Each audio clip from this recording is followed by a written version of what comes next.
Residency Estate is a gated community located in Olyundum, proudly developed by Swami India, perfect for all looking for a quiet life with luxury amenities within an enclosed setting.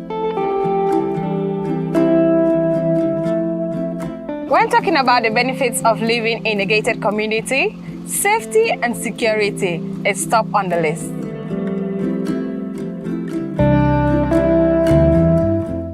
They allow extra privacy, take away the hustle of unwelcome solicitors, and create a safe haven for children to play in a trusted environment without traffic or speedy vehicles. A great sense of community develops through the meeting at a controlled communal leisure facilities, offering an integrated lifestyle.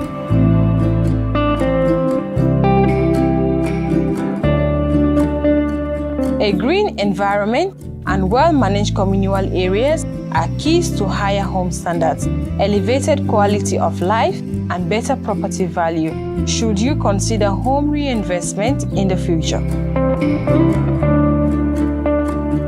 Added to all is the location, just next to the airport and reconstructed main road, yet tucked in the tranquility of nature. Our purpose is one, your satisfaction. Contact us. Let us help you build your dream home in the Gambia.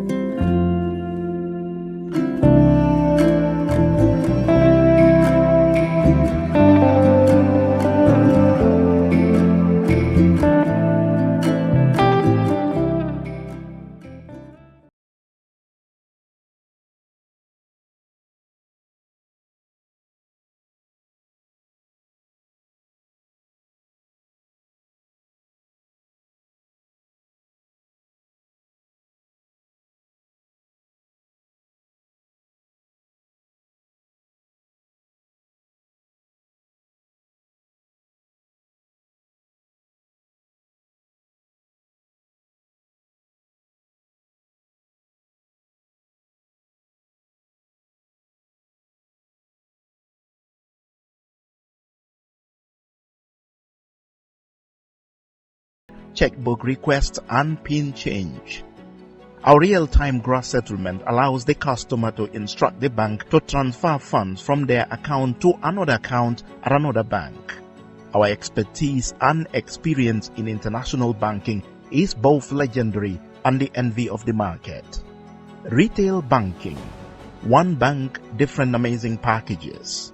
Whether you are interested in savings account, current account, time or fixed deposit account, lending or overdraft, our team of dedicated staff is always ready and happy to help you out with your transactions as you wish. Corporate banking. Trust Bank offers the most convenient services for deposit accounts, credit facilities, trade finance, bond and guarantee, and foreign currency account. With e-banking, you can make electronic bill payments and online banking and enjoy 24-hour access to your money without ATM. With the largest network of branches and agents, we give you the convenience to receive funds as you please. We are Trust Bank because we take pride in satisfying every customer's financial needs.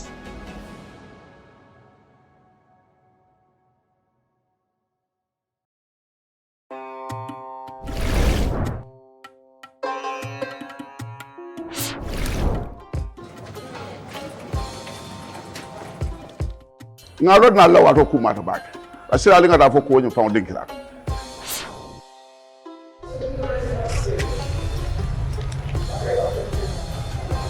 hey elafta maboro la bank kalpo efa igiso eseo na yuna jang ibadin kila to kati yuna wallet ibe falindiro ke kan sandiri nyat ni la yuna wallet to si muna fanno tulo yabo mano kandrin en fen jama isi sanno la yona wallet to kono yalla kamo soto ila wallet to kono alkana la konda no tay ka yuna wallet anatan tolle rukan na balwo fanondi abe sono yaren ko bulu podo nela mobile scan yo science ise maboro ke wato men diate ko be sandro ke fangole ba ko ba ke kan dimbalem isi ñu lonko e sandro se yona enterprise wato wati ani la yona wallet to la ibe lan kamo soto kay la wallet to kono alina nga kafun nanyi yuna dimbayal kan kasandiro ke yuna bitikoto ali nga kata nyin ko kentat na sulo fon lolu si sandiro kije se ma boro fanan keje moro jundi ana nyum ko di mabal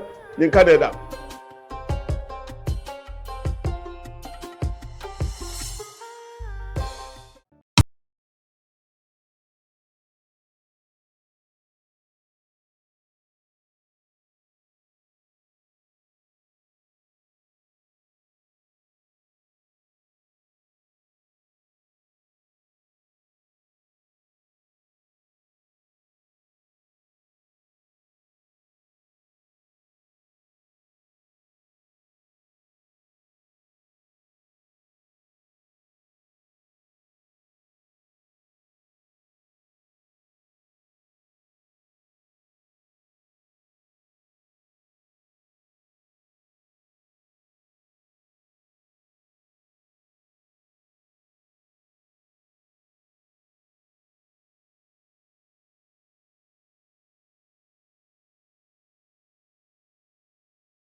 Hello and welcome to another edition of our show. It's another Thursday and we're back here in the studios. Of course, today I have two economists, Dr. Gajigo and Lamin Manneh, both economists, because we are going to be looking at the CBG press conference. You know, we're going to be looking at what is the state of our economy. Yesterday, the governor of the central bank had a quarterly press briefing. They spoke about the state of our economy, our debt level, how the currency is depreciating against other currencies. So we'll be talking about that. We will also be talking about the dialogue, the national dialogue. Mr. Manneh was there, I think. I was. And Doctor, you know, just like me, not a big favor of the dialogue. We were looking at that. But we'll also have a brief look at what is happening in Senegal. You know, we've said this, whatever happens, Senegal affects Gambia directly. And I think it's important to look at what is happening in Senegal and what is the Gambia government doing, because we have a stake in this. So we were looking at all of that. Gentlemen, welcome to the program. Thank you. Thank you. First, let's look at the CBG press conference. The central bank governor said the Gambia overall deficit has widened to 18.5 billion, 12.9% of the GDP in 2023. Also, our debt level, also reported that the fiscal indicate that overall deficit, including grants, narrowed from 6.9 billion in 2022 to 4.4 billion in 2023. But the total revenue and grants in 2023 amount to 39.9 billion, an increase of 39.4% compared to the year before. We look at this first. When you say our debt level has gone beyond this just in 1 year, 12.9%, how bad is that? No, it doesn't look good at all. The governor tried to put quite a positive spin on it, the way they're looking at it, but you know, it's difficult to really to sugarcoat the reality here. It doesn't look good. I mean, we see it in the budget. Basically, you have very high expenditures. Like I always keep saying, expenditures, you know, if you have a deficit, it's not necessarily bad. If you are prioritizing your expenditures are going into things with economic returns. But the problem here we have in the Gambia is we have a high high spending relative to our revenue. That is ill-advised to begin with. But to compound that problem, our expenditures are not prioritized. We have very high expenditures in activities that not only have no return, but some of them are actually just have negative returns. We also talk about like agriculture, low funding, Ministry of Foreign Affairs having high funding, I mean, high allocations. We have ambassadors embarrassing the country every day, which just shows the caliber of the people we are putting in some of these positions. So when you have this situation, over time, you are going to have these deficits. And this deficit in the Gambia has just been widening. The only time it looks a little bit manageable is when you include grants. But those are grants that our development partners are pumping in. Yeah. There is no guarantee that those things are going to continue. So the problem that we have with this is that as we rack up more debt over time, so how do we finance that debt? I think the governor mentioned some of this because they talked about our debt in terms of the breakdown between domestic and foreign. Foreign, yeah. If you notice, our domestic debt is going up, but what is actually alarming about that figure is the yield on short-term government borrowing. When Jammeh was leaving power in 2015, 2016, those things were close to 20%. Some of them exceeded 20%, but very high, in the high teens. Now, immediately after the coalition government came to power, those things started falling to single digits. But what we have been seeing over time, over the past 8 years, it has been creeping up. Now we are approaching the same level as it was in the last years of Jammeh rule. It means that our borrowing to finance this deficit is going out of hand. And that press release by the NPC also highlighted one very highly negative consequence of that. When you have a very, very high debt you have to finance with short-term borrowing, you have very high yield on government securities. What this does is that it crowds out lending by the private sector, and as the press release showed, the credit to the private sector will decline. In other words, you don't have an economy if the government is borrowing so much money that banks have no incentive to lend to private businesses. There you go. Because they just sit down and just buy government securities. Why would they take a risk and lend to an SME or somebody starting a business? They wouldn't bother. In fact, I know there are some commercial banks, I'm not going to name some names, that during the Jammeh years, they had no marketing department or marketing people who go around looking for business because they don't need to. Over half of their asset was in short-term government securities. We are now going into that same territory right now. So the governor tried to spin this saying our economy is resilient, which makes no sense. To say an economy is resilient it means basically when there's a shock, you are able to withstand it. But we are far from resilient because when a shock comes, we feel the full brunt of that shock, and all our indicators go haywire. Inflation goes up, unemployment goes down, deficits go up, exports plummet, imports go up. Everything, current account deficits balloons. So this is the complete opposite of a resilient economy. So if you actually look at the numbers based on what the press release was saying, you look at it critically, it's a very, very alarming figure. Very alarming figure. Mr. Manneh, I've said this several times, I think even with you and Dr. Gajigo, all these international partners will tell us we're doing well. And I kept saying, I don't know who's doing well, I'm not doing well, my neighbor is not doing well. But, they tell you, even listening to the central bank governor, apart from the numbers, which cannot change, they make it look like we're still resilient, we're good. But realistically, how long can we continue to be in this state?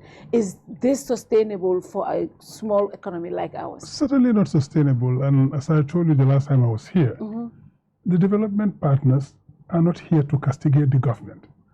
They will not come out and say things that are so negative towards the government. You have to look at what they have not saying. Read between the lines. That's where it is. The criticism comes behind closed doors. That's where it happens. We were there. He was there, I was there, the African Development Bank. You don't say these things in public because we are not activists. So you will not hear it from the IMF, from the World Bank, from the African Development Bank, European Investment, and you won't hear it from there. But the reality is that this economy is not sustainable the way it is. To come back to what Ousman finished on, the high rate of the government bonds and treasury bills, which everybody is cashing on, particularly the commercial banks. So commercial banking becomes a secondary activity for our banks, because their primary activity is making loads of money from government bonds and treasury bills. No risk. You invest in there and you get the money very quickly, and you are sure because it's guaranteed by the central bank. When you lend to the private sector, when you lend to a young man starting a business, a startup, the risk is there, it's high. So why do you want to take that risk when you get quick returns, very high interest rates, and anybody who has a buck to spare in the country here will put it in there as well. You go buy bills, you go buy bonds, etc., you make a killing.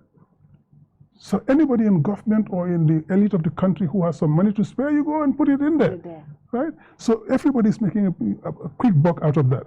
But the country is suffering. When you pay 20, 19, 20, 21%, Amadou Stanley brought it down to 9%. The treasury bills and the government bonds came down to 9%. It's back to 20, 21. Where do we get that money from? So when we do that, we deprive the young man wanting to start a business, the woman wanting to start a business, the rural guy who wants to start a farm. We deprive them of funding. The funding dries out for those people, and the money goes into the government short-term borrowing. So that cannot be good for our economy, because we've got a real economy. What we have right now is a nominal economy which is not serving the country.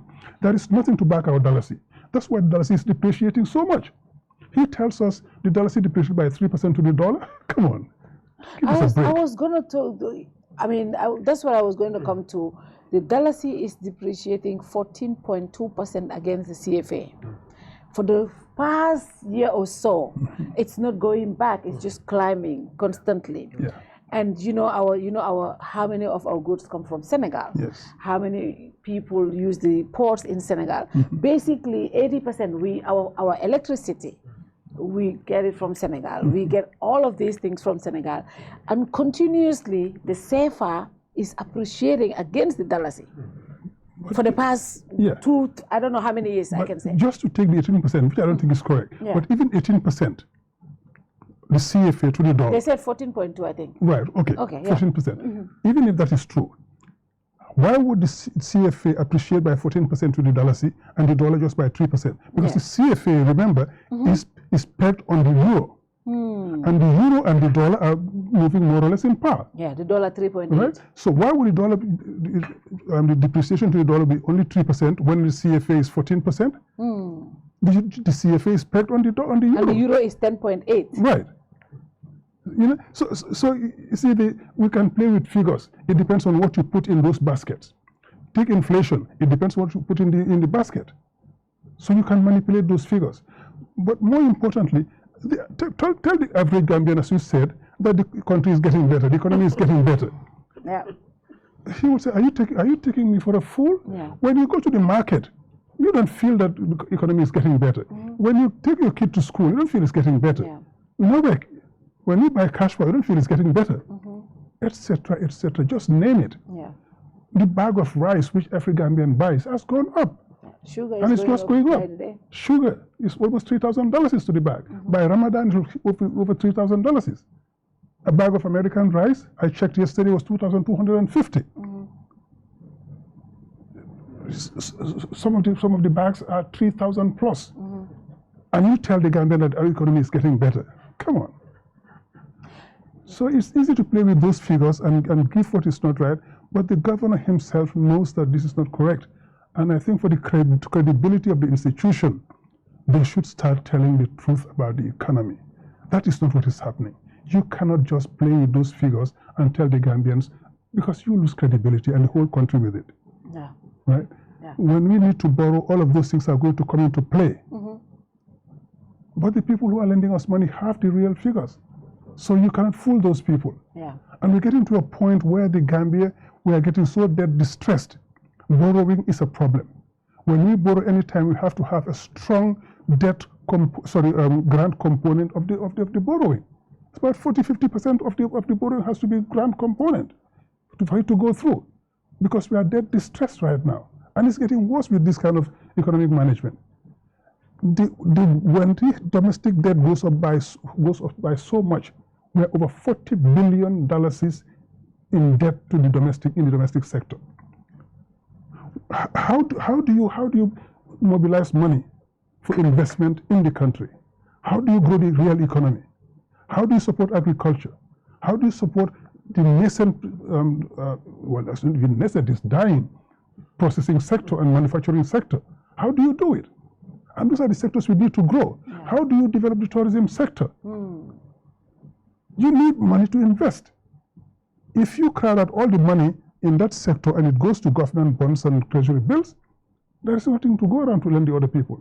So, it's just not true. It's not. Doctor, talking about inflation and hiking prices, you recently released an opinion piece talking about the hike in prices and what needs to be done. But this brings to, when I read that piece, and I kept saying, but at some point, the central bank told us that if they had not intervened, we would not even have rice in the country. One of the role of the central bank, is to stabilize pricing, right? That is one of their mandates, right?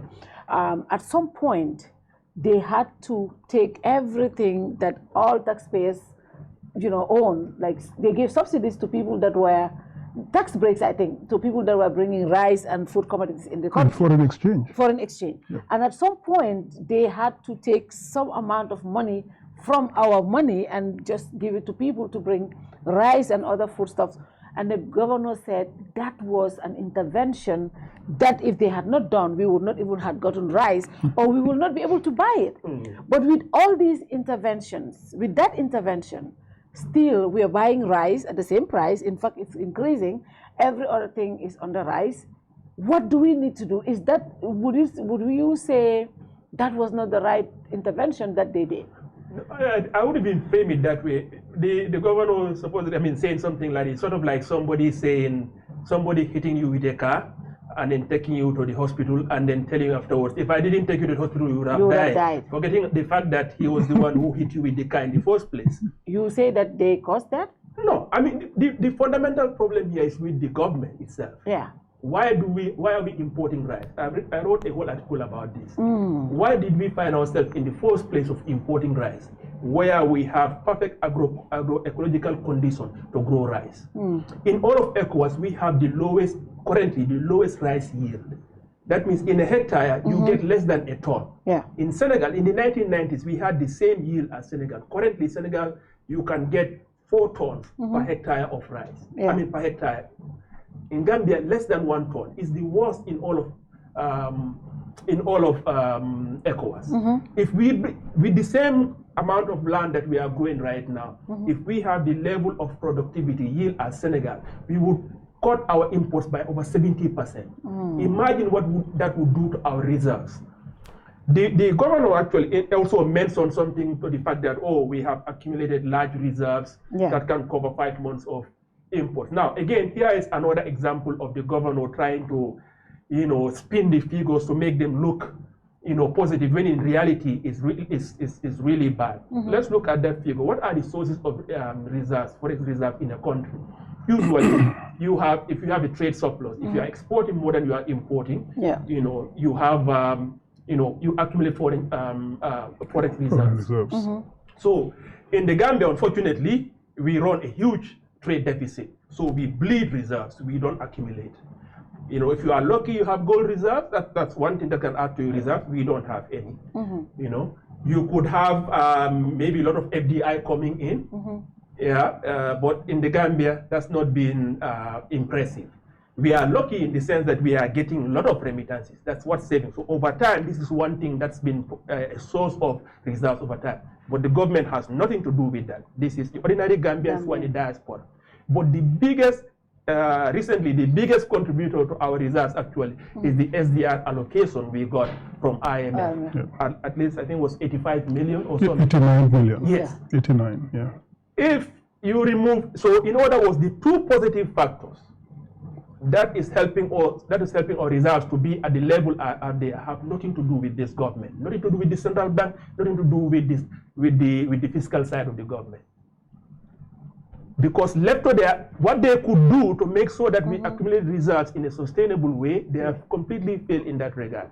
So if you were to discount the part about the SDR from IMF, or and the fact that we don't have an abnormally very high remittance rate from abroad, our results would barely cover a month in the Gambia in terms of imports.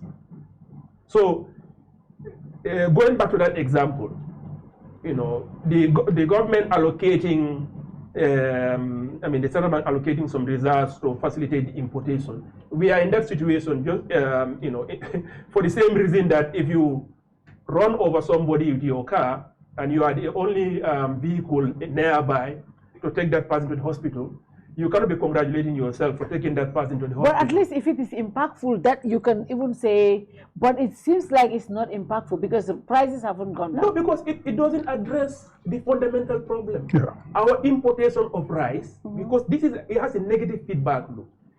The more we import, the more we are exposed to shocks. And the more we import and less we export, it means we are actually always, the limited forex we have, we are using it up, and our supply of dollars is going up. So basically, our currency will always, the forces on it are always pushing it towards depreciation against our trading partners. So as long as we are importing rice, something we could avoid, as long as our imports overall is several orders of magnitude higher than our exports, the dollar seed, there will always be negative pressure on the dollar seed. So in fact, at some point, central bank cannot continue doing this. So the reason it has no impact. It's like it's a desperate measure. A desperate measure is something that you probably want to do once in a while. It's not something that you can do as a matter of practice or sustainably.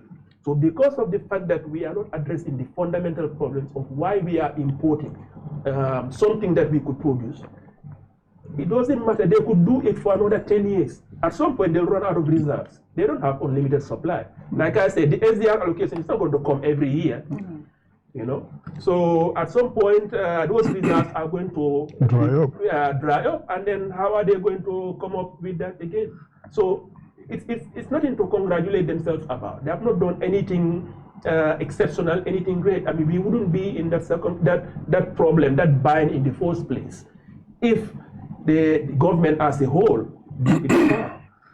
Now, for the ordinary Gambian, like I said, if this was not effective, why do we continue to give tax breaks to people that are importing rice and food commodities, that to the expense of the ordinary Gambian?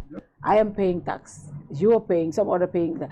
But the businessmen who were giving these incentives to be able to make food affordable for the Gambians are not. I remember when Tinubu came into government, they had subsidies on fuel. He said we cannot allow just the 10% of the population to live on the general masses because this is not sustainable. And it was a very tough decision. A lot of people say, why is he doing it? But he needed to do that to be able to help the economy. Should we continue giving these tax breaks to these importers if the basic commodities are not going down? No, we should not. To start with, that is not the responsibility of the central bank. That is not its niche. Central bank is supposed to be doing something else. That should be the Ministry of Trade and Ministry of Finance. They should be doing that for the importers, etc. Central bank is supposed to be financing that to start with. But more importantly, we need to restructure our economy to make it resilient, to stop all of this wastage of resources. If we invest, today our agricultural sector is receiving much less than the president's office. The entire agricultural department of the country is receiving less than the president's office in budget allocation. That does not make sense. Ministry of Foreign Affairs receives $1.7 billion this year, more than twice what the Ministry of Agriculture is receiving. Does not make sense. What is the Ministry of Foreign Affairs doing? What is its comparative advantage compared to agriculture? What? Nothing. So we should be putting our money where our mouth is. If we invest in agriculture and we produce our rice, we go into import substitution. So the money we use to import rice, we will keep that here. We could use that for other things. So that foreign exchange that goes into importing rice, over $150 million a year, would be used to do other things here. We don't need to use that to import rice. And we can do that. If we develop our groundnut sector, instead of importing groundnut oil or soya oil or whatever else, we can produce groundnut oil here cheaper and sell it to the local market, in the local market. The groundnut cake and all that come from that can be used for animal feed, etc. Why do we need to import so much poultry when we can produce poultry here? Why? All of those things that come into the agricultural sector to feed our population, most of them can be grown here and produced here. And one, we'll get them cheaper. Two, we'll save the rare foreign exchange we have. Three, we will grow our industrial sector based on the agricultural output by going into processing. And we will create jobs by the same token. And our kids will be going the back way, or much less will be going. That's real economy will sustain not only the development of the country, but our currency would be stronger. But we are depriving ourselves of all of those advantages because we want to go the expedient way. The businessman is going to make a killing from it, but the Gambian economy is taking a hit. That doesn't make sense. The tourism sector, what are we investing in there? The tourism sector is dying today because of an accumulation of poor policies, not just for the tourism sector, but at the airport, the taxes we are levying on people coming into the country, the privatization of everything in this country. Yeah, that is, yeah. Our national assets that we own together, which are supposed to produce dividends, if that bridge was not mortgaged, the dividends it will produce for the Gambia could be invested elsewhere. Gamcell is going. Yeah. The ferry services will be going. Even the airport is going. The airport. The handling services are gone. Yeah, it's gone already. Etc., etc. So all our assets are being sold off to a few private interests. And these assets should be producing dividends for the government. These were the investments that the government made to be able to produce money to finance its activities as well. If those things get sold, we are depriving ourselves of so much more income. So what do? We borrow more and we tax more. We go to a point where tax evasion is going to be lucrative. Because when you raise the taxes to a certain level, tax evasion becomes sensible. People will try to avoid paying taxes because the taxes are too high. And who loses? The government. The Gambian. Yeah. Who wins? Some tax collector somewhere who will make a deal with the person who's supposed to pay the higher tax, etc. So we are doing everything wrong. Everything wrong. And the government doesn't seem to care about it. That is what's worrying. If we see efforts being made to change the situation, to restructure our economy, to make things better, you will say, okay, they are not getting it quickly, but they are on the right track. Yeah. But no, that is not happening. That's what's worrying in this country. But the efforts I see that they're making is privatizing everything. I don't know. At some point, I think we need money, so let's get these monies and inject it in the economy. Would that not help? Number one, the ferry is gone. The bridge is gone. The airport handling service given to a private person when GIA, that is their sole responsibility. They were at the National Assemblies, they said they didn't even know about it. They don't know how it was given and why it was given, and that is their core business. Now they are left with only selling tickets of other companies when they don't even have their own air flights. Gamtel, their base main source of income is the fiber.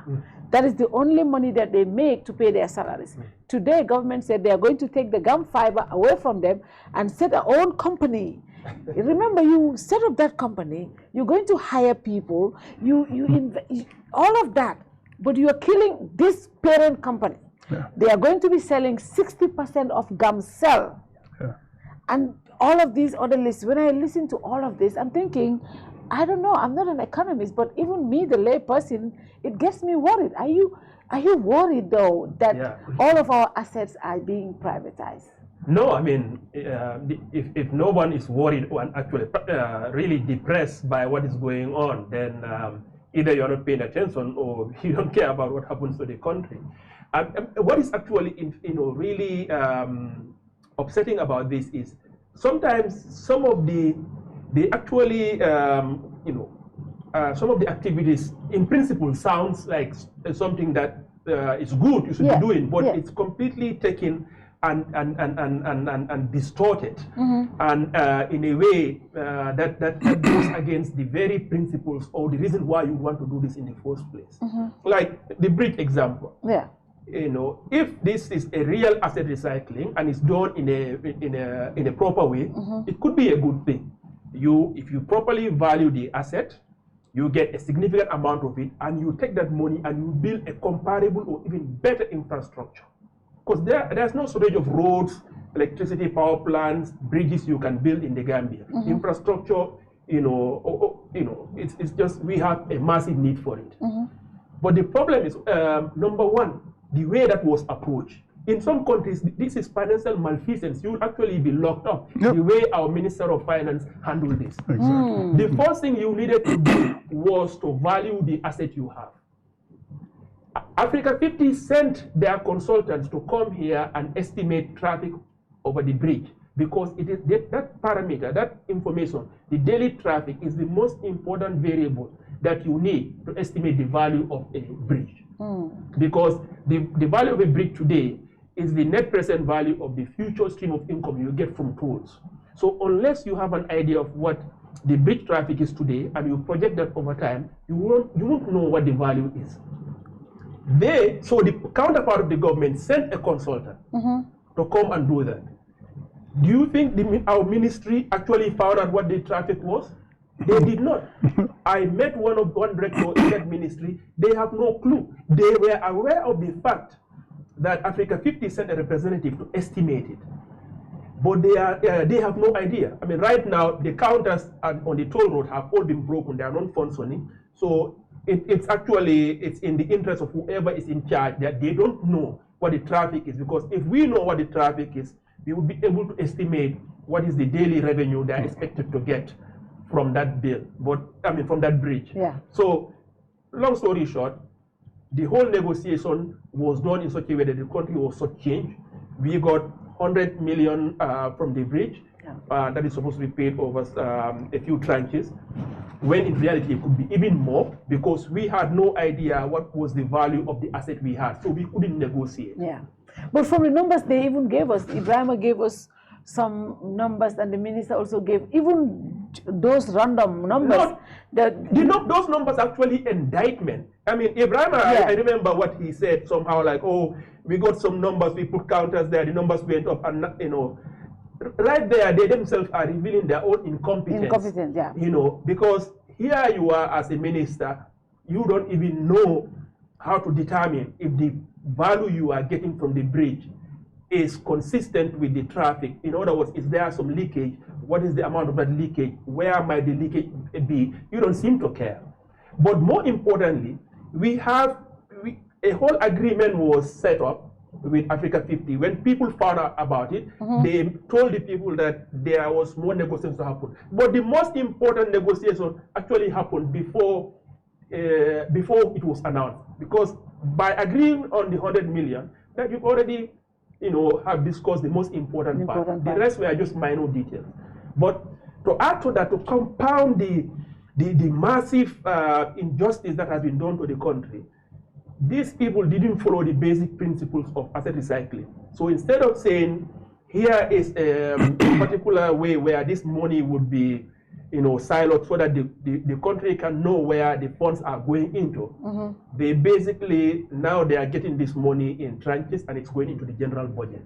Wow. In few years, that whole money will be disbursed to the Gambia government. We will have nothing to show for it. But for the next 15 years, all the income we were expecting to get from it, which could go up to $60 million to $75 million per month, we will not get it until Africa 50 gets paid completely.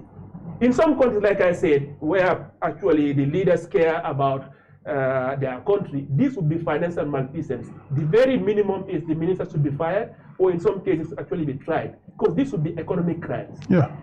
The Gamcel issue is this. Gamcel, we know, has been performing very badly. Yeah. In principle, again, like I said, they take something that in principle sounds good and it is completely distorted, and it's torn against itself.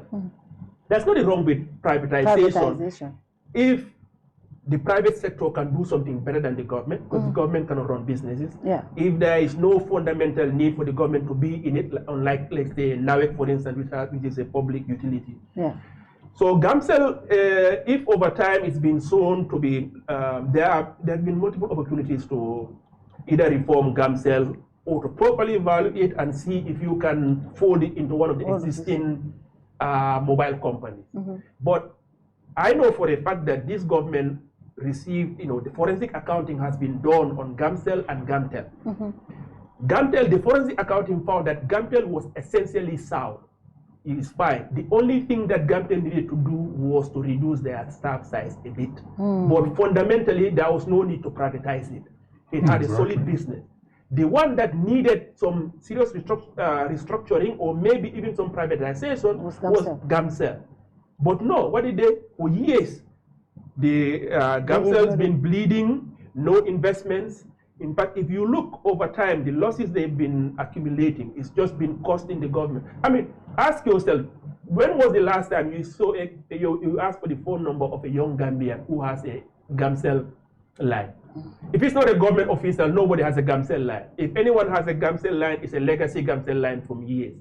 Because there has been no good management, there's been no investment in its assets or maintenance. Gamtel is essentially sound. There was no, if you were serious about reforming this sector, the way they go about it is just the wrong way of going about it. So it just shows the lack of seriousness, the complete disregard for any long-term goal. Here it's like if some investor or private sector comes, sings the right tune, has the right connection, then a piece of the national asset is just siphoned off and given off to them.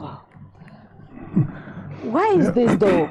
Is it because, for me, when it comes to Gamcel, I said maybe we don't have the right people, like the right ministers managing this sector. But it's the same with the finance. The minister, somebody who I don't know his. Well, what is the problem? Why is it all of this? We seem to be selling everything, and for the government, it seems like this is the policy direction. If this is not it's not doing well, let's sell it off. But the thing is, they are themselves, they are making this country, these companies devalue. They're devaluing them. If you don't invest in Gamcel and you tell them you cannot even take loan from banks, you put an embargo on them. You are not helping them to compete in the market. You don't give them any investment. Their network is obsolete. They don't have equipments. How do you expect them to grow? And then you sell them. It seems that at some point, let us that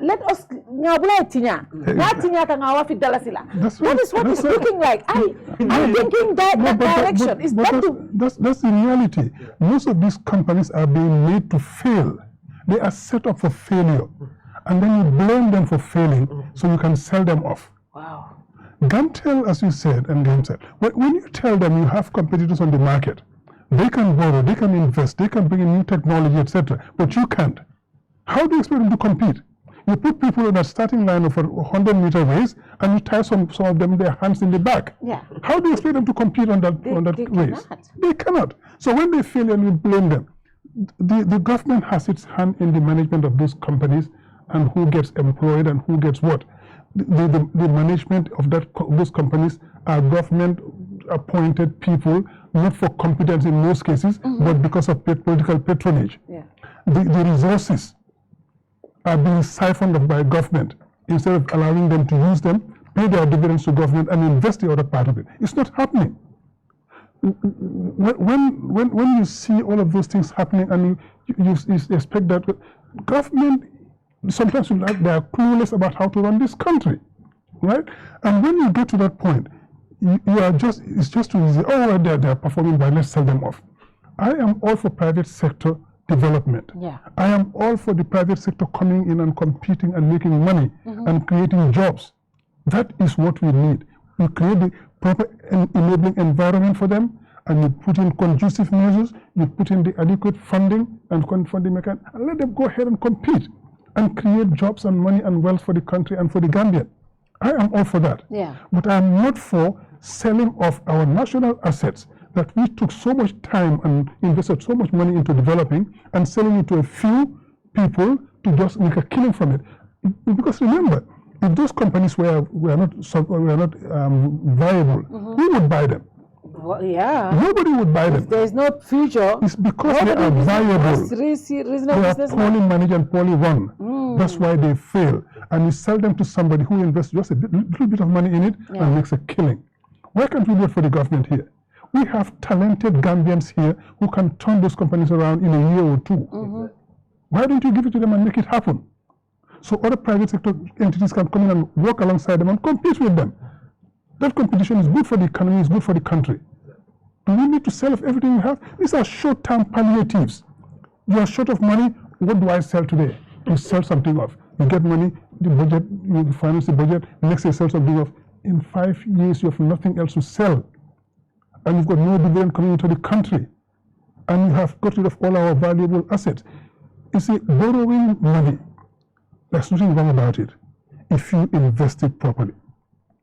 If you borrow money and put it in capital investment, which will yield more dividends and more money and more growth, that is important. Everybody does that. But our problem is we borrow money and we put it in recurrent expenditure. So it doesn't help the country. We are indebted and we have nothing to show for it and nothing which is going to yield income. So we are worse off for that. This economy, if you look at our budget for this year, the revenue they expect from exports is $150,000. $150,000 is what they expect from exports. Is it 150,000, 150 million? Not million, 150,000. Import revenue, import taxes, they are expecting of almost 4 billion. Wow. So you see the difference. It means we are not exporting anything. But we're importing everything. And the government doesn't see that to work towards changing that.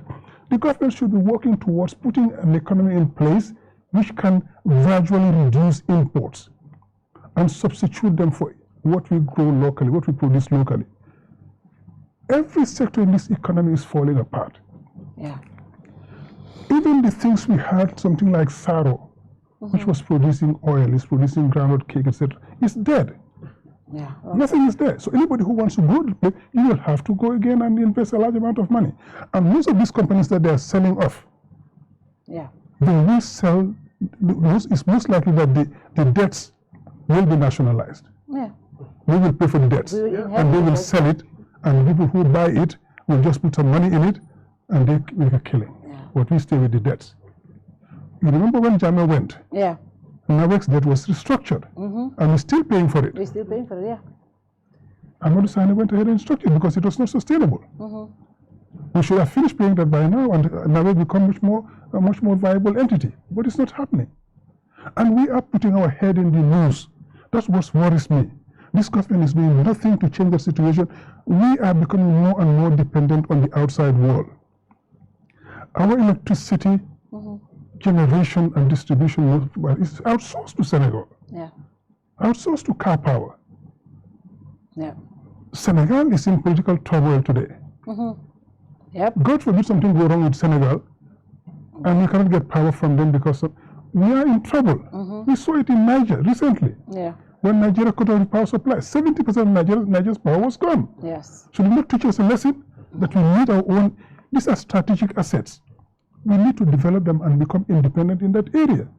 But no, government doesn't seem to care, and that's worrying. As Ousman said, if you're not worried about it, either you're not paying attention, or maybe something is really wrong. You are getting a good deal. But most Gambians are not. No, if I may actually add to the electricity part, Yeah. you know, I mentioned this to people. we don't have to worry only about the in the unfortunate event that something bad happens in Senegal. Just actually good news in Senegal here could actually be bad news in the sense that, remember, Senegal is industrializing very fast. Yes. And they are building a lot of power plants, but the biggest consumer of power in a country, in a country that has an industrial base, is the industries. A single factory here could consume what thousands of households cannot. So the fact that if Senegal continues to grow, there will be need for their power, and there may come a time where the power that we are dependent on from Senegal may not actually be there, because their responsibility is to satisfy their local demand first. They are not going to export power if there are factories around Bour that need power. So this is it's actually the risk here, is really big. There's nothing wrong with being part of a power pool, but it doesn't. I mean, if you look at all of the extension that we are having now in Oban Court, a massive extension that is not really based on any real plan. But the only thing they are generally, hoping is that there will be unlimited supply coming from Senegal. But that doesn't mean that you outsource your development. You cannot outsource your development. But I think going back to some of your point is, the biggest problem here we have in the Gambia, the fundamental level, is the quality of leadership, whether it's at a government agency, a ministry, or at the very top. Because I always mention this to people, it's people first. In any endeavor you are doing, private sector, non-profit, government, what? If you start with good people, even if you give them nothing, they'll be resourceful enough. And then they'll be able to find the resources where they are and use them appropriately. You take a bunch of incompetent people, you can give them billions, unlimited supply. The money would either be misused or completely wasted, because they will either misuse it for something or don't know what to do with it. So resources, no matter how plentiful, cannot cover or compensate for lack of competence. But if you put competent people there, forget about all of these strategic plans, NDP and others. Take a bunch of people and put them in the ministries or any government agency. You ask them to work. Tell them what is the national goal. Let them work towards it. And after a while, you see what they are doing. Their actions and what they produce, the results, intermediate, long term, would be perfectly consistent with a well-crafted strategic goal. Because they are smart people, they have a goal that they are working towards, and they will make sure they marshal all the resources they need, and then address those problems. Here, let me give an example. Ministry of, Information and Technology. We've had people there who really, Ibrahim Asilla, I know him, but the fact is the fact, he hasn't performed competently. Demba Sabali, Minister of Agriculture, has no idea. I mean, this guy. I was coming to that. Yeah. I mean, look at the things that they have been supplying the president with I was coming to that. Yes. This, during the president's Independence Day speech, yes, he said the agricultural sector is booming. Yes. Exactly. That is what the president said. Yes. Sometimes I ask. Let me tell you, and you said this, I want to read exactly what he said. Yes. You said in his speech to the nation at Independence Day, the President Barrow boasted about what he called achievements by his regime. He emphasized the agriculture infrastructure, among others. Either the president must be living in an alternative universe, or he must be convinced that the country cannot be made to believe any fiction, no matter how divorced from reality it is. I mean, let me give an example. Today, even just this afternoon before I came, I got a call from some people in the villages who to this day, they are still waiting for the payment for their groundnut. This is the same government that made the announcement threatening farmers with arrest if they don't sell to the government, if they sell outside. These same farmers complied. Weeks. There are parts of Sabak Sanjal, they waited for weeks in Sarakunda. There are parts of Sare Modu in CRR where, again, weeks. People are still sitting down in the villages after, imagine you plant your groundnut in June or July. You work for months. You spend 2 months or so harvesting. December comes, you sell it, or you go back everything, load it on your donkey, you take it several kilometers away, and then you have now sit. This is the part of the time where any results you have are completely gone. This is the government that cannot even tell you what was the yield of groundnut this very year, and then they are boasting that there's a bumper harvest. The thing is, what is a bumper harvest? A bumper harvest is to have an unusually high level of harvest to such an extent that prices like they just plummet. Have you seen the price of maize, groundnut, millet, everything, or rice plummeting in this country? They don't even know what is the meaning of the word bumper harvest. But this is where quality of leadership comes into play.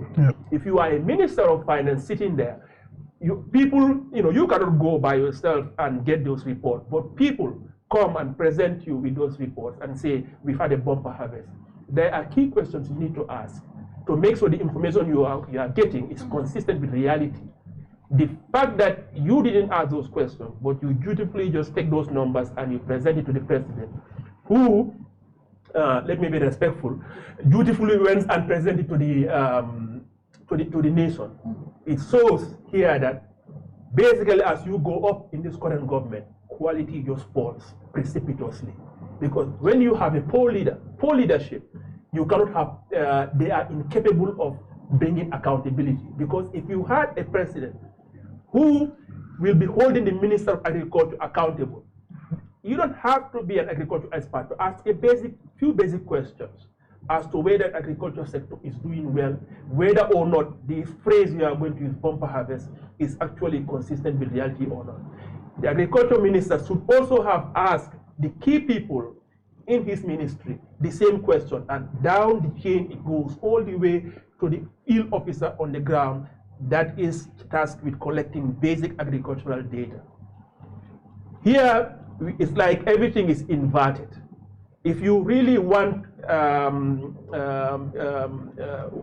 some chance of getting somebody who knows what they are doing, you are likely to find them at the lower levels of the government than at the very top. Because that leadership, competent leadership that holds subordinates accountable is what is lacking here. You can go around all the other ministries, whether it's fisheries, parts of infrastructure, like the, petroleum, the guy who's sitting there, a former Jambi minister, all the other ministries. There are very few exceptions. I don't want to say universally, there may be some exceptions. But the ones that here we're talking about, Ministry of Finance, Ministry of Agriculture, the competence is not there. And we are facing the consequence of it as ordinary citizens. Interesting. Mr. Manneh, I want to go to the national dialogue. You are there. I mean, I was not a big fan of the dialogue, but I know as political actors, you needed to be there to know what was said. But just a few days after the national dialogue, I believe the dialogue was to bring unity, to reconcile, and have some common ground. But I was told even at the national dialogue, where some people were saying stuff about government issues, some other people came and hold the mic trying to just be very defensive and stuff like that. But a few days after, the APRC, No to Alliance, were holding a fundraising, Independence Day. And this national dialogue was was centered around independence. They were tear gas, even though they had a permit that was issued by Operation Commander Gas, and she even told him she issued the permit, and then paramilitary came from PIU came from Cardiff to go tear gas them. Is that the objective of the dialogue? Is it not defeated already with that kind of action? It's absolutely defeated, but again, it all goes to the same thing that Ousman's been talking about, that we've all been talking about, the quality of leadership. If there is no leadership to design a direction for the country and to steer the country and to hold everybody accountable, this is what you get. The national dialogue, I believe, was sold to the president by some people and he bought into it, right? This could have been very useful. They just launched the National Development Plan 2. Okay? which by the optimistic scenario, they say it's going to cost $3.5 billion, of which they expect to raise 800 million. It's already a very bad start. When you can you expect to raise such a small amount. The conservative scenario, 2.5 billion, and they think they can raise about 500 million.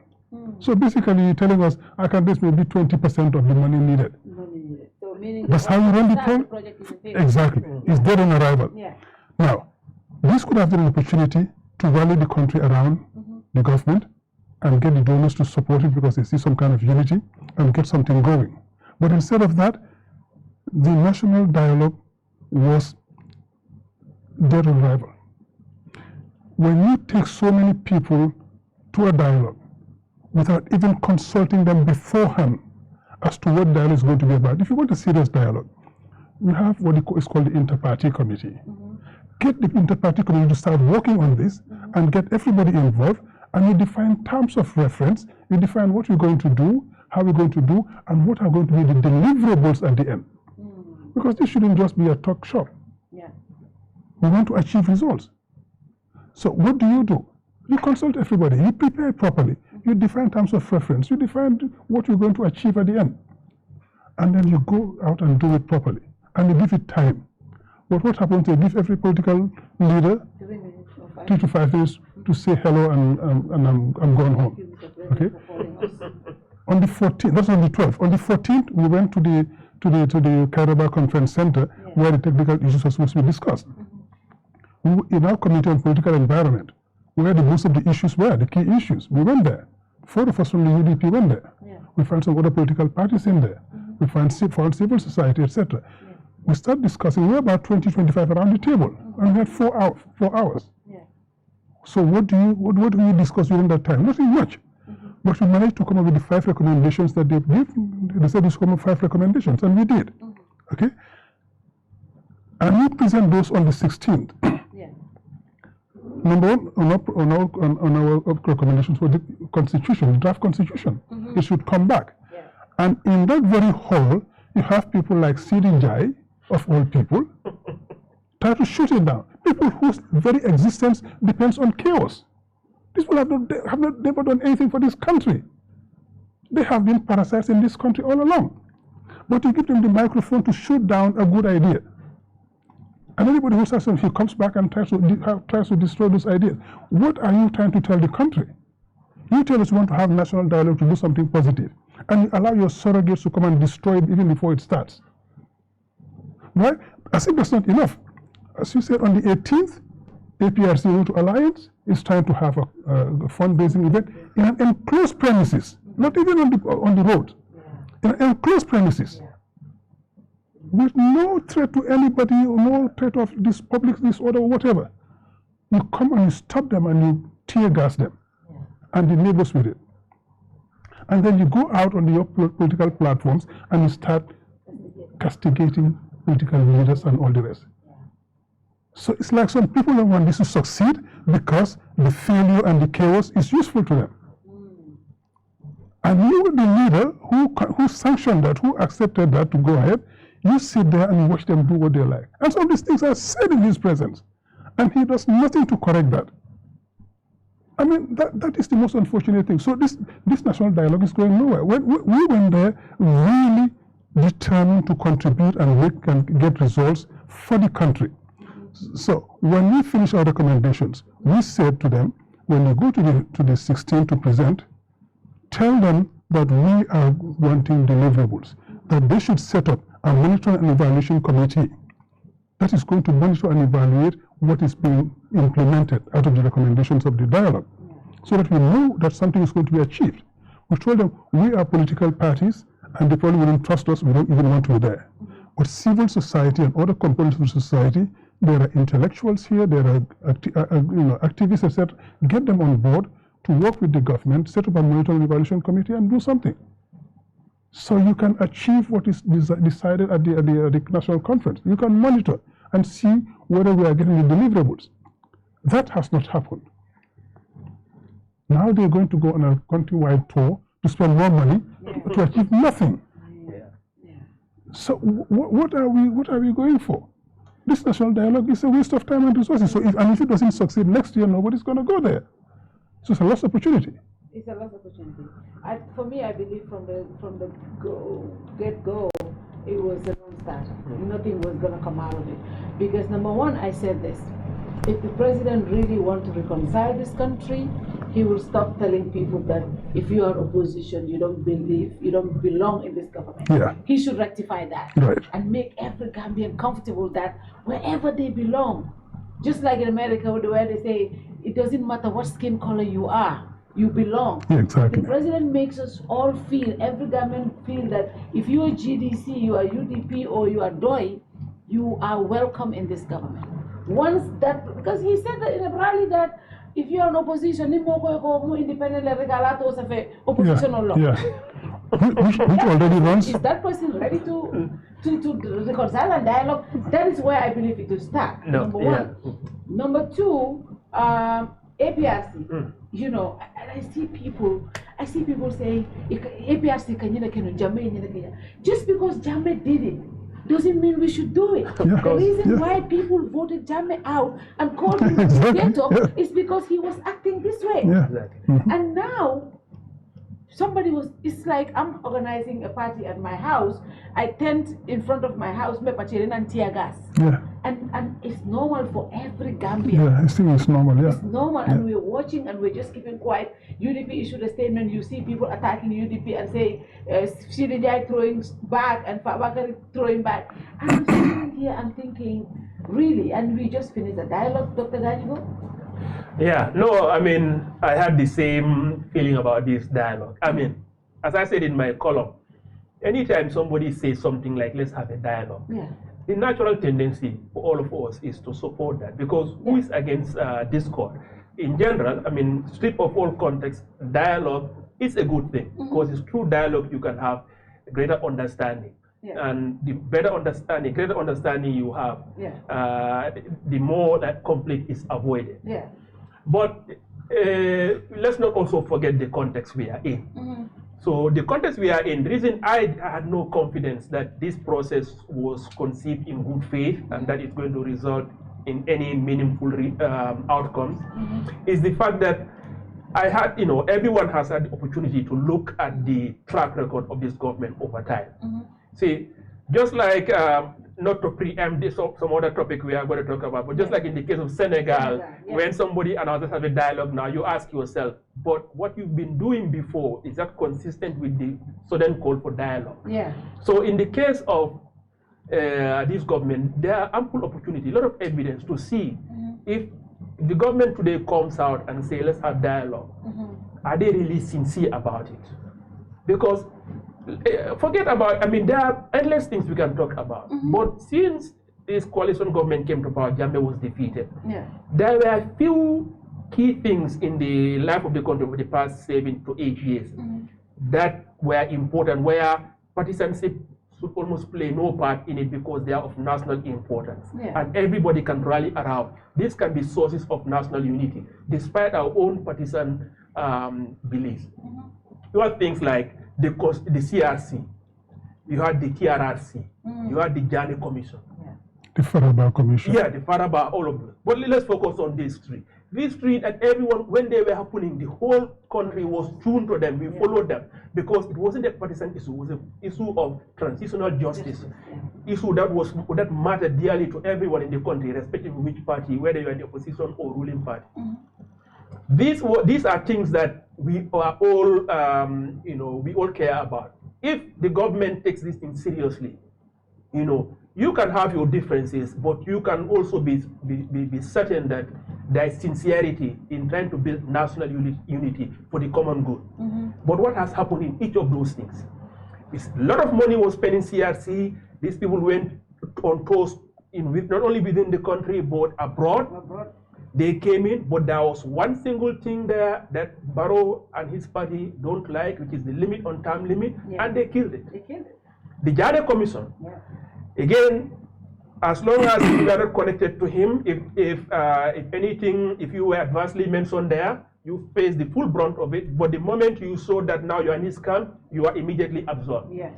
Mamburenjai and that and the protocol guy, Ousman Sise, and others were given the slightest of reprimand because they were in the government. Mamadou Sabali at the time was given a very tough one, but the moment he did a turnaround and joined the government, everything has been dropped.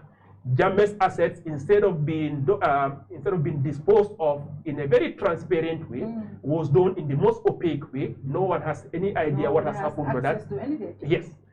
TRRC, now we have other countries are doing more in terms of going after the violators of human rights of Gambians than our own country. You know, even if the TRRC finds something very damning about you, as long as I can be certain you announce your allegiance to NPP, you will completely be absolved, because that's the track record we are seeing. So after all of this track record, seeing all of that, you know, despite the fact that in abstract I know dialogue is good, I cannot in good conscience believe that the government is sincere, and their action since then, you know, has basically disabuse us of any notion that they are serious about national dialogue, which is why I never fell for it. There will be a show here, meetings here and there. Of course, so Mr. Manneh and others have no choice but to attend, because, you know, I can see them being vilified if they didn't go, and that would be used for partisan reasons. But as a private citizen, you know, I'm free to form my opinion beforehand, and which I did. And I think events since then have borne out my suspicion. So, to cut it short, basically, there was no sincerity about this national dialogue. I mean, think about this. In 2016, when all of the cabinet members of Yaya Jammeh were deserting him, all the key members of his cabinet, the one guy who was jumping and shouting, you know, was Sidinjai. This guy was ready to burn this country down. He wanted Jammeh to stay irrespective of what the consequences are for the country. You go and put that guy in an unelected position at the head of our National Assembly. Number two, are you serious about building national unity? You know, so what's the point of national dialogue down the road? And now, as we are hearing from Manneh, that same individual is playing a key role in making so that this becomes an empty sideshow. So forgive me for not having any faith in this, and I think history will bear us out. Well, just to add a bit to that, in our case, we went there not just because you're going to use it as a political stick, no, but also we thought the country is in such a bad state. If we can in any way contribute to making it better for all of us, let's do it. Let's do it. That's why we went there, because if we can arrest this decline in the country's fortunes, if we can do something that can bring the constitution back and take away the 1997 constitution and all its ills and bring in a constitution will bring sanity into the country. If we can do something to arrest the corruption that is killing our country, we will achieve something. If we can do something to ensure parity, as we say, between men and women in this country, we will achieve something. If we can do something to ensure the institutional reforms, the judicial reforms, we will achieve something. So we know that in 2026, these guys are going to be voted out. But what do we inherit? Let's make sure that we can have a country that is manageable. Well, that's why we went there. How about that? Barrow said he is going to be... Well, that's wishful thinking. Barrow is building... That's wishful thinking. Building bureaus all over the country. You see, the bureaus don't vote. The bureaus don't vote. and but he's taking your people, Mr. Manneh. No, he's taking... No, not all 4 people. He's taking some people and they go alone. But I can assure you, the number of people, the grassroots people, people who vote, who are joining UDP, are way outnumber the few characters that are going over. That's national politics and democracy. You can't stop them. They want to go, they go. But the masses who are suffering in this country, who are bearing the brunt of this economic mismanagement, you don't tell those people what is happening because they live it every day. So they are coming en masse to the UDP. So that's, you see, last time what they did in stealing these elections will not happen again. So because of that, they cannot win in 2026, because we are ready for that. So, but what is important is what do we inherit in 2026? let's do what we can to make sure that this country doesn't go into a failed state, because it doesn't become a failed state. Let's do what we can. And that's what we try to do. Unfortunately, we see that we are being kicked in the teeth. So that's not taking the country anywhere. It's not helping anybody, not helping Barrow himself. We see what is happening in Senegal. We don't want to get there. I was going to come there. What is happening in Senegal? We're talking about dialogue. When I saw it, I'm like, I'm not interested, because we have seen what dialogue has caused in Senegal. Dialogue, mostly these politicians, they use it for their own interest. Macky Sall has used dialogue in 2019, in 2023 for his personal interest, and now again. You know, they voted a law in, he used his National Assembly members after cancelling the decree for the election at night before the campaign. Few hours before campaign, and then went to the National Assembly to vote in a law that extends his mandate up to December 15. The Conseil Constitutional vote said that is illegal. His decree that he called was cancelled, and also the assembly law that was passed in the assembly was also cancelled. It was illegal, and they were told him to organize election within the shortest possible time. And they also reminded him that his term ends in April 2nd. Meaning, if your term ends in April 2nd, you need to organize elections before April 2nd. And he said he put up a statement saying he accepted the ruling. But he waited another 10 days to come out and have an interview. When he was about to come out, people said, oh, he's going to announce the date, just for him to have an interview to say he was calling for a dialogue. And he called a dialogue. And the dialogue for 2 days, the opposition, obviously, the candidates, 19 candidates, 16 of them refused to attend the dialogue. They said they're not going to legitimize it because that was not the right approach. But of course, he organized the dialogue Monday, Tuesday, and the commission, they set up commissions. But, you know, from the dialogue, the president was the first person who spoke. When he spoke, he made known he wants elections to be between May, June. He openly said it. He also said he's going to pass a law, amnesty law, and people are saying, what law? You were trying to protect yourself. Amnesty between 2021 to 2024 to cover all these things that happened, you know, killing of people and the arrests and the tortures. So today they were expecting to take the amnesty law to the National Assembly this week or early next week. And of course, the commission also came up with recommendations to push the elections to June 2nd. The candidates rejected that, of course, the 16 candidates. Now it is with the Conseil Constitutional. We're expecting that they will issue something as soon as possible, whether that date will be accepted. The president has not yet sent it, but the candidates have appealed to the Conseil Constitutional. It is the same dialogue. When these presidents then dialogue. Exactly. But see, this is where we have a problem. Because the presidents are allowed to organize constitutional coups. That's what it is. And nothing happens. When the military comes in and there's a coup, nobody wants the military to come in. When they do, they are sanctioned and everything. But the presidents are allowed to organize constitutional coups.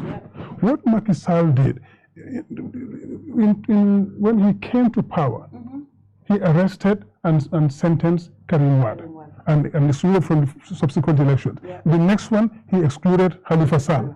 Anybody who's a key candidate gets excluded. Now, Ousmane Sonko is sent to jail. All of them get sent to jail and excluded from it. Now, when you have that as your objective, that's the way to run the government, by excluding your opponents, imprisoning them, and running the country the way you like a dictator. One day it's going to come and bite you. And that's what's happening in Senegal today. Macky Sall cancelled the elections less than 10 hours before the beginning of the campaign. When he decided to issue that decree cancelling the elections, what was his argument? Because there is a conflict between the Constitutional Court and Parliament. These are co-equal branches of government. And the Constitutional Court, by the Senegalese Constitution, is the only institution that has the powers to decide on elections in the country, and it had made its ruling. He himself is subject to that ruling. By doing what he did, he was derelict in duty. For that, in other places, he would have been impeached. Yeah. Okay?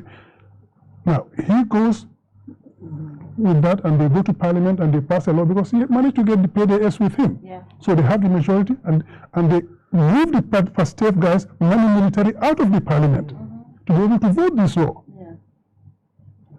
Senegal is our partner, so we try to be circumspect in what we say, but you cannot sugarcoat wrongdoing. You have to call it out. No, I'm not here. Yeah. So that's what you see in the country. Okay. This government should have been out there talking to them and taking initiatives and trying to solve this issue, this crisis, contributing to it, because when it goes bad there, it's going to hurt us here.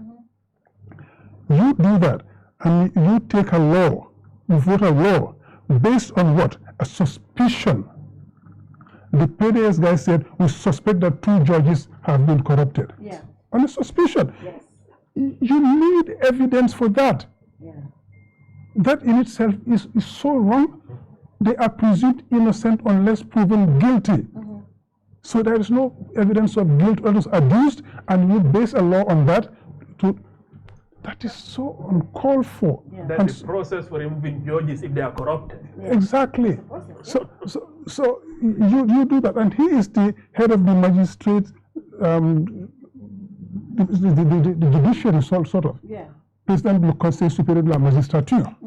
So he is supposed to defend those people and defend the Constitution. He's the first one to violate all of those things. Yeah. And now the Constitution says, no, you are wrong, that law is unconstitutional and is invalid, and your decree together with it, and they repeal it and say organize elections in the shortest possible time. He should have at that point looked for the honorable exit and organize elections.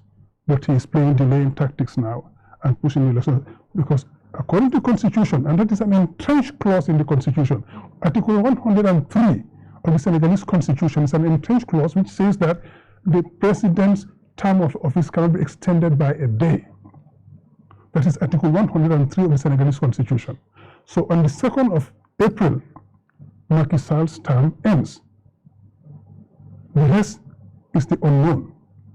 If he tries to stay, he is violating all the provisions in that Constitution. He could resign. And what happens then? The president, the Speaker of the Parliament takes over and has to 60 to 90 days to organize an election. Will the opposition accept it? Nobody knows. He could decide to stay on, because another article of the Constitution, Article 36, says that the president remains in power until his successor is elected and is sworn in. That's what his and is sworn in. So he's trying to use that to stay. But that is totally in conflict with Article 103, which says that his term of office cannot be extended by a day. So he needs to go. So we are looking at the unknown here. Anything can happen. And these are the sort of things that we don't wish it. But these are the sort of things that end up in military coups and the like. Well, he said it. He said... And he called for the military coup. He did. He said if the... He called for the military coup. Refused to listen to him. There are other organized forces which will take over. So he was calling for a coup. If the president of the country is calling for coup d'etats, that's what we can call it. That's what everyone is calling it. If the institutions were to function properly, that day he should have been impeached. Yeah.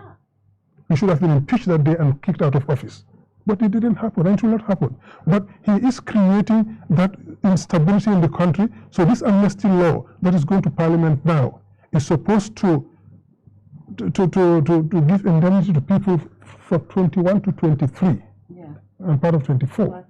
So all of the killings that happened, all of the illegal imprisonments, and all of that stuff is going to go away. And on the Senegalese law, when they give that amnesty, no magistrate, no officer of the court, no civil servant can even talk about an amnesty or the conditions of the amnesty of the people who benefit from the amnesty. You cannot talk about it, you cannot write about it, you cannot say it expressly or implicitly, you cannot do any of those things, so you are forbidden to talk about it. The only time you can talk about it is if anybody has been a victim of it and you want to make his case better. That's the only time you can talk about it. So which means that... If it is voted in the assemblies, can the same National Assembly not vote to repeal it? Technically, yes. But what is probably going to happen here they're going to go along with a constitutional change. This is very likely because they're talking of changing or repealing the Constitutional Council. That could go along with it. And now he has the 2/3 majority in Parliament with the PDS aligning with him. He can use that to bring a constitutional reform which will change all of those things. So it becomes much more difficult to come back and change that law. But it's possible. And if it's not possible internally, we have universality of jurisdictions now. If they cannot be tried in Senegal, they will be tried outside, because a number of those cases are already in the International Criminal Court. So all of these things worry Macky Sall, and they should worry anybody who is in his right mind. And these are the sort of things we're telling people, even in our country here. Be careful what you do. It will come back tomorrow to haunt you. It will come back tomorrow to haunt you. There is no more impunity. We have seen what's happened in Germany with bylaw, what is happening in Switzerland with Ousman Sonko, what is happening in the US, with San. So I mean, it's everywhere. If you don't do it well, you become a prisoner in the Gambia here.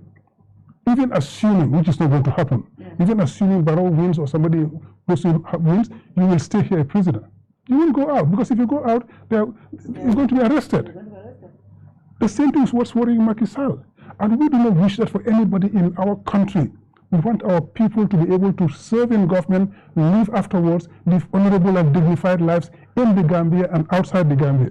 We don't want to see Barrow or anybody being arrested outside because they do something wrong. We want them to be statesmen and to represent the Gambia in other international fora afterwards. That's what we wish for our country. Yeah. But you have to work for it. We have to work for it. Dr. Gajigo, we have seen, Macky Sall make all these pronouncements. At the beginning, ECOWAS came, they didn't say anything serious. And when people went after them, they started changing their tone a little bit. When Macky Sall tried to act smart and say, we're going to accept the ruling of the Constitutional Court, they started opening doors for him, because the pressure actually was really very high on him. From the United States, ECOWAS also, Canada especially, were also on him, and America and Canada. African, ECOWAS was not really that strong, but they had some statement. But the international media were really, really, really very bad with Macky. But Gambia as a country, a lot of people believe we should play a very active role in this.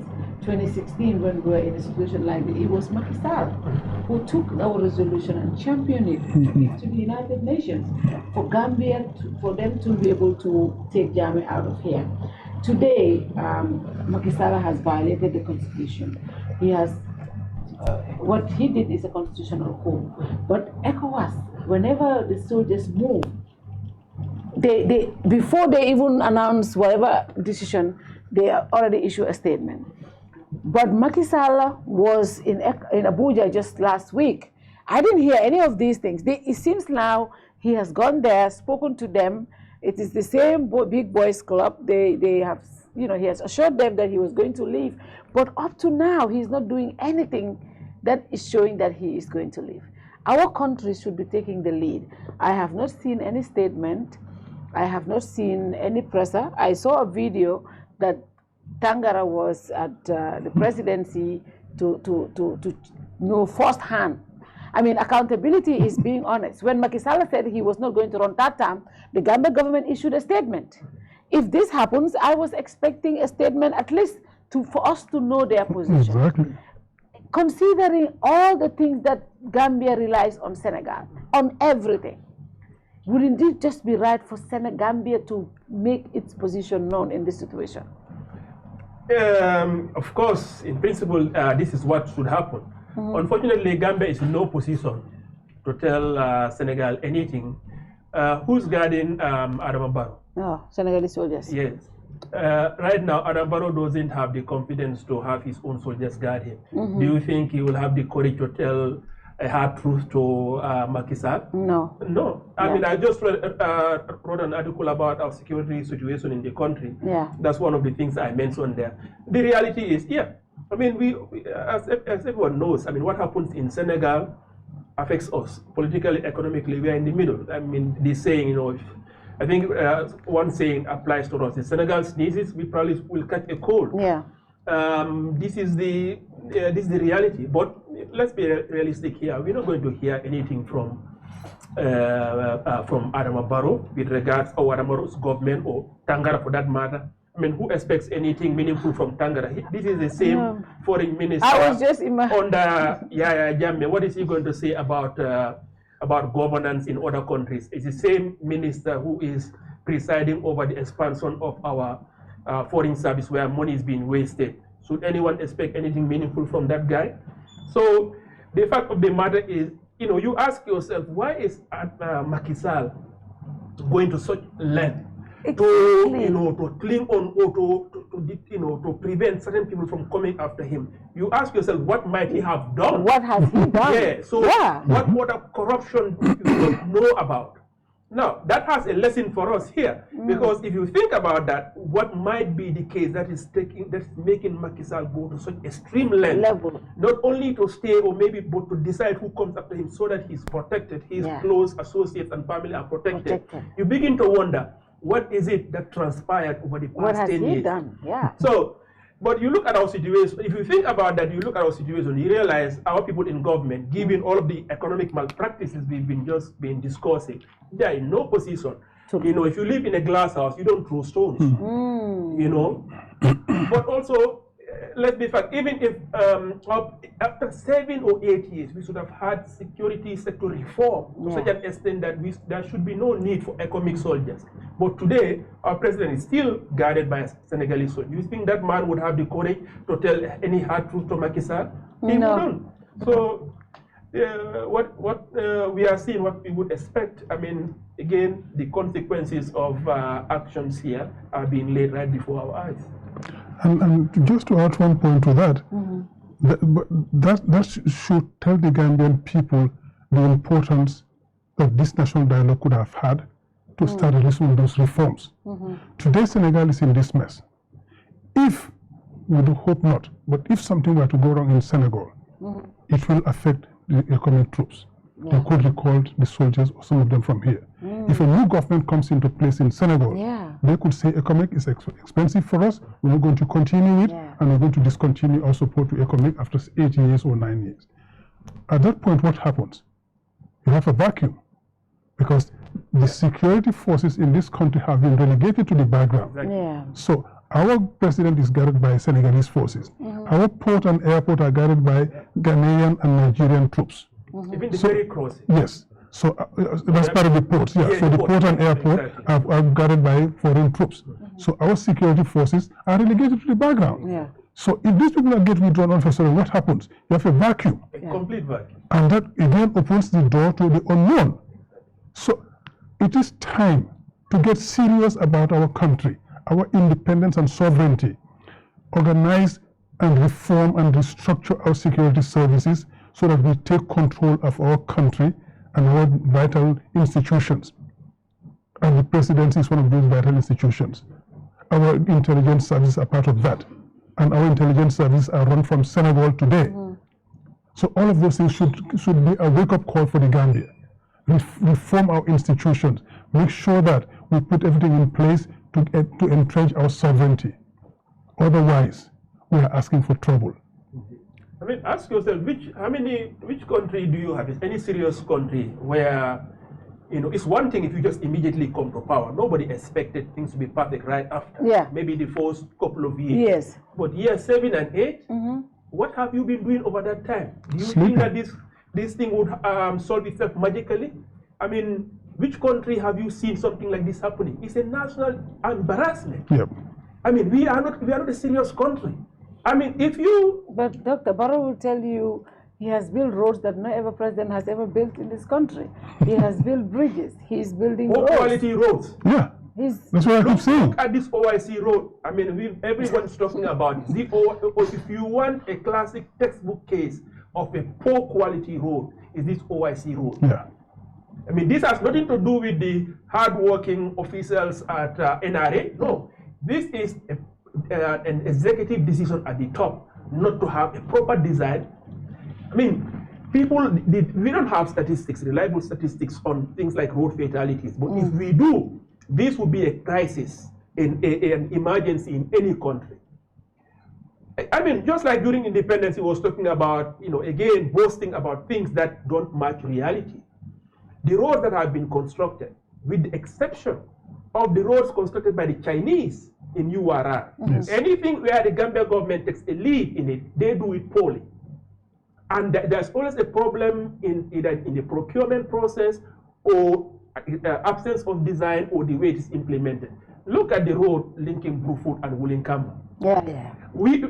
This is a contractor who apparently doesn't have equipment. If you see workers today, you won't see workers for another month or so. The road right now, there hasn't been much work on it for weeks. Nobody has to be told about this OIC road, the bad design. There are, I mean, I've listed them. I don't want to go and repeat myself. Agriculture. We've seen, we are basically liquidating assets without proper due diligence, without making so we are getting value for money. So the things that he could list saying that he has supposedly accomplished, when you examine them one by one, they are all actually failures. So the security sector is just one of, the lack of reform in the security sector is one of many of those failures. Finally, if we have a different government, who comes into government in Senegal is very important to us as a country. If I'm in government, we should be looking at all of these candidates, their policy towards Gambia. For example, you look at the 4 top candidates, let's say Pastef, Amadouba, Idi, Khalifa. What is their approach to Gambia? People will be lobbying to know these people and know what their approach will be to Gambia. Because today, let's be honest, we are not ready. Our security sector reforms is not ready, and it's not going to be ready here against June when Senegal elects a new president. Nothing has happened by the way.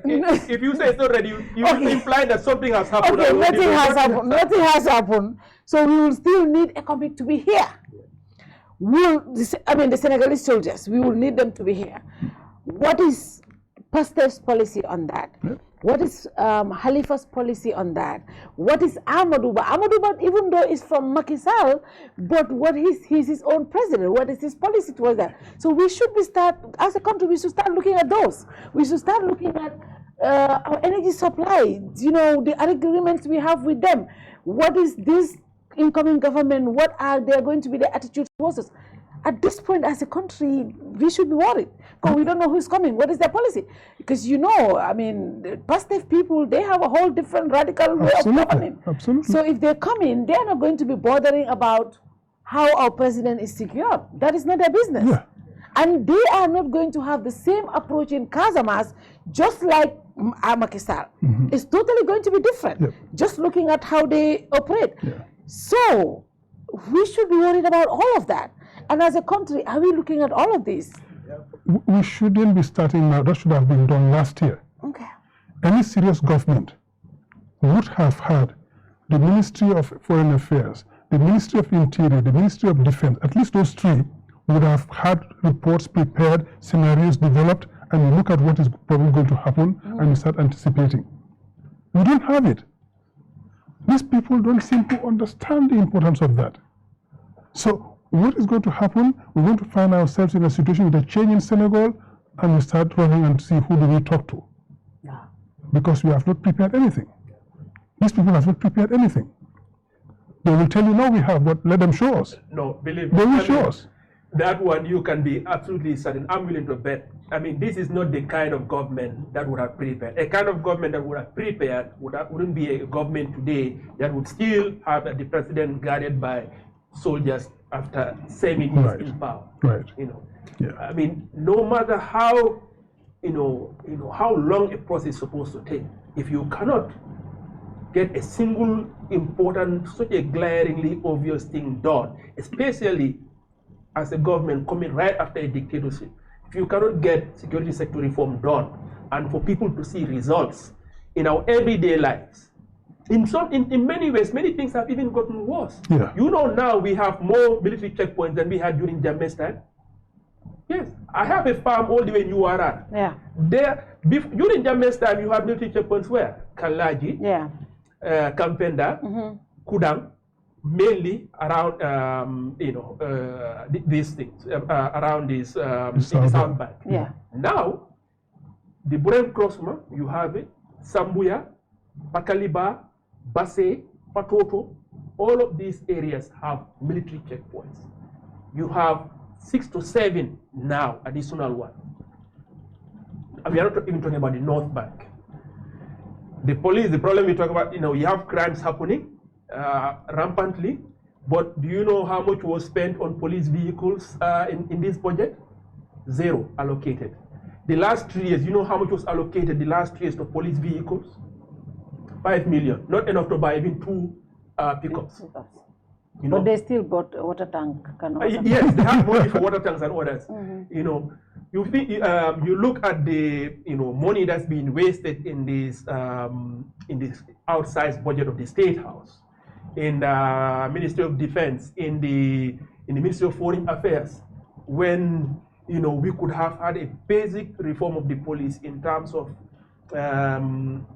training, equipment, reorienting, equipping them not only for mobility but also for communication. But can anyone tell you, looking at how the police operate today in the Gambia, that things are fundamentally different from what it was 10 years ago? No. So in every aspect of, if you look at the various composition, this overall size of the security sector. Now, I mean, there was a freeze by Amadou Sane in the in the coalition government, but now that freeze has been removed, they are hiring again. We are getting a ballooning security sector. The composition, the size, everything is going in the wrong direction. And yet, every now and then, we are getting some announcements saying we've passed policy so and so, we had consultation workshop so and so, validation workshop. So, show they are doing a great show, but reality on the ground, nothing. Well, what's funny about that? You're recruiting all of those people just to send them to sit and rot in the barracks and rest. You're not paying them, in fact. And you let the foreign forces run the show. Exactly. So why are you recruiting them? Yeah. So basically now, these soldiers now, a lot of them are being put in barracks so far up country. Yeah. Yeah. Because this new post in Patoto and Sambuya, in Sia, in URA, these were not there before. So now you're recruiting them, sending them over there, not paying them. The same thing with the police. The total salary for the police in this budget is about $350 million. You divide that by number of soldiers, you come up with something about $4,000. $4,000 is per month per soldier before tax. When you remove a tax, tell me, the average police officer with a wife and probably some kids, how are they going to be thinking about carrying out basic security rules when they are worried about the price of a bag of rice, which is over 2,000. No wonder we have checkpoints everywhere. And we are worried that they are getting money from people saying they are corrupt. You're making them corrupt. But what do you expect them to do? Them because the police have to survive. Yeah, the police are victims just like us. Yeah. I tell people, our soldiers in the Gambia right now, they are victims. The police are victims. And who's making them victims? This very government. Yeah. Because and we are suffering because of general lack of security. But the only one who is getting the protection is Adam Barrow, who is not relying on those security because he has outsourced his security to a different country. But a much more down-to-earth version of it. When you step out into the streets, with the heat and dust out there, you see our police officers standing on the road. Not even a face mask for most of them. Do you know they buy their own uniform, by the way? I know. That's not part of the budget. They buy their own uniform. I know. Up to the shoes. Yeah. Up to the shoes. They don't have a vehicle. Why do you accept that? Yeah. And when you see them being transported in the morning, the lucky ones in those open trucks, and a lot of them are standing there looking for a lift to go to work. Because those salaries you mentioned are not enough to buy food for their families, let alone pay for their transportation. And you take those people seriously? You take this country seriously? The rent allowance and the average, like I can tell you, the rent and the transportation allowance is around 1,200. In which, where would you have transportation 200 per month, rent 1,000? Even in the villages now, you'll pay close to that, much more people around here. Yeah. The situation is really, really dire. I mean, so the individual security force, I mean, right now, be on the lookout. You will see checkpoints sprouting up everywhere. Everywhere, yeah. Because why? Ramadan is approaching, they need to supplement their income. So is the poor citizen, the average citizen, you and I, who are then forced to basically supplement the income of the police officers. We will be irritated at being stopped at all of these checkpoints, but those people have to feed their family. But you see, it's the security forces, that is the most visible part. That's why. But every Gambian today in any position to make money is doing the same thing because they need to survive. Exactly. That is the thing. You go to the office, you have the same thing. You go to the airport, you have the same thing. Wherever you go, you have the same thing. For the security force, it's much more visible because they're standing on the roads and you see it happen. So everybody decries it. But it's just everybody's in survival mode in the Gambia right now. But for how long, finally, for how long can we stay in this survival mode? But we cannot. It's going to end up, something will give. And that's why we have to make sure, we were trying to make sure that this dialogue does something so that at least a minimum can be saved until 2026 when they are voted out, because they're going to be voted out. And you keep saying that? I keep saying that because they're going to be voted out. Well, I hope so. I hope so. It's, I hope so. Gentlemen, thank you very much. Final message. Ramadan is coming. Ahmad Bako, I'm thinking Ahmad Ba is part of government. He said things are expensive, my friend. But final message, final message. I don't know. Ahmad Ba's hotel, is there a discount during Ramadan? We need to find out. Because he did say that prices would go down. Well, has he made a discount at his hotel? A Ramadan discount? Let's find that out first. If he tells us what percentage of the discount he has there for guests coming to his hotel, maybe then the nation can listen to it. And maybe we should start by asking, how did he finance that hotel to start with? Exactly. That is the question we should ask. This is, That's a long time. We are just heading into economic collapse the way this is going, and nobody prays for that because we are all living in this country. Exactly. Yeah. Exactly. Some of us can have the option of leaving if we want, but we've chosen to come back. But what happens here? We are all in it as Gambians. So we just hope that the advice that people are giving, they will listen to it. But so far, I am not hopeful because I don't see the signs for it. But with the grace of God, let's hope that this Ramadan will bring. Let's hope it continues to bring more peace into the country. Thank you very much. We just have to, more than praying, we have to work hard to make this situation change. The Gambians are resilient, but how long will that resilience last? Let's hope that it lasts long enough till 2026, and that we all work a little bit harder to make sure that happens. Because the way we are going, this is not sustainable in any country. We're heading for the wall, and nobody wants us to get to that wall. So let's all work together and make sure that something changes, and hope that this Ramadan will make the president and his team reflect a bit more on what the country needs and what needs to be done, and do at least a basic minimum for the Gambians to be able to survive decently in their own country. We were abroad, Ousman and I, we worked in the same institution. We could have all stayed abroad and done something different. We decided to come home because this is home. There is nowhere like home. We decided to come back and give back to our country. And there are many more people out there like that. You could have stayed out. So many people could have stayed out. We could have done different things elsewhere. But this country we love, and we all come back here to make a difference. So let's keep fighting. There is we cannot just give up. We cannot be discouraged and give up. Let's continue fighting, and the change will happen. Inshallah. Thank you very much, gentlemen. What an interesting show. Hopefully we're back again very soon to look at some other interesting issues. And to you guys watching, thank you so all for watching, and good night to you all. See you next week. Bye-bye. Thank you. Bye-bye.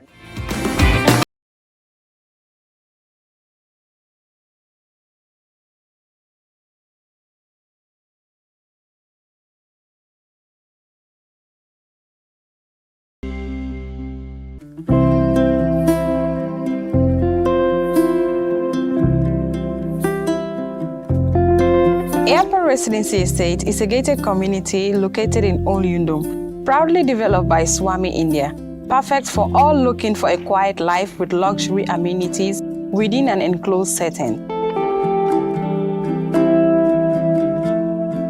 When talking about the benefits of living in a gated community, safety and security is top on the list.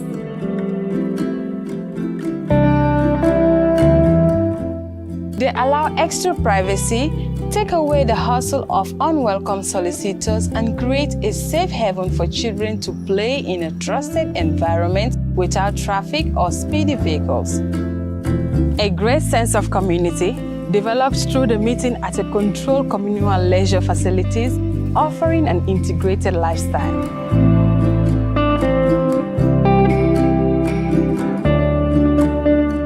A green environment and well-managed communal areas are keys to higher home standards, elevated quality of life, and better property value, should you consider home reinvestment in the future. Added to all is the location, just next to the airport and reconstructed main road, yet tucked in the tranquility of nature. Our purpose is one, your satisfaction. Contact us. Let us help you build your dream home in the Gambia.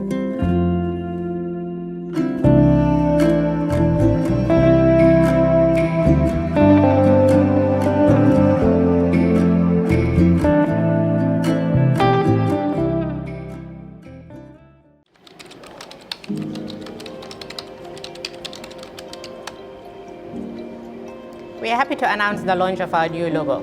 We have evolved since our incorporation in 1997, and it is time to refresh our new look to reflect who we are today. Before I reveal our new look, however, walk with me while I take you through our journey of the last 25 years. Trust Bank was incorporated on July 3rd, 1997 and began operations on October 1st, 1997. Following the collapse of the parent company of its predecessor, Meridian, the CBG stepped in and recapitalized the bank and held the shares in trust, thus the name Trust Bank. In 1999, the first investors who responded to the IPO and paid $1.50 per share received their maiden dividend.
So, we remain true to who we have always been. As we look forward to greater achievements, we are rebranding to reflect who we are today and the future that we inspire. Our new logo has been designed to visually demonstrate our Gambian heritage and the sophisticated nature of the bank. we are moving away from the navy and gold-colored parallelogram-shaped logo to our baobab tree with a rising sun in the background.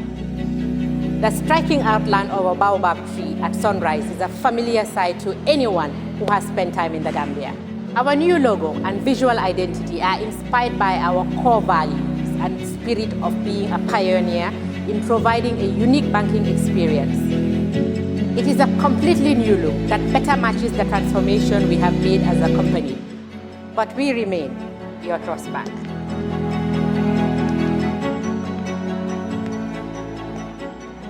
Ladies and gentlemen, it is my singular honor to present to you our new logo and corporate identity.